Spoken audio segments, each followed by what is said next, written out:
Okay, I'm recording.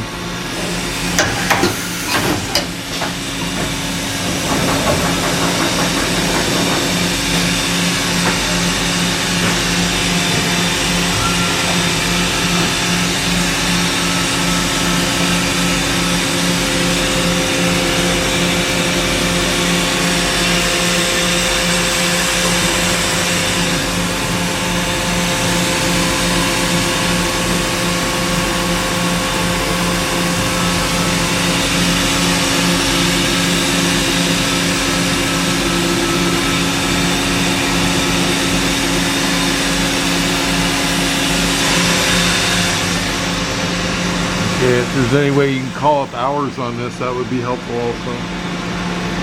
I don't know if you know how to do that or not.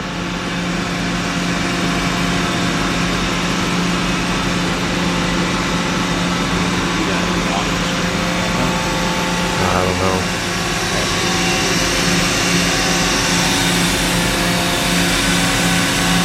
So I got a tool change, I got everything there. Can you do another, can you ramp up the spindle to maximum RPM? You got enough video of it? I'll just do another video.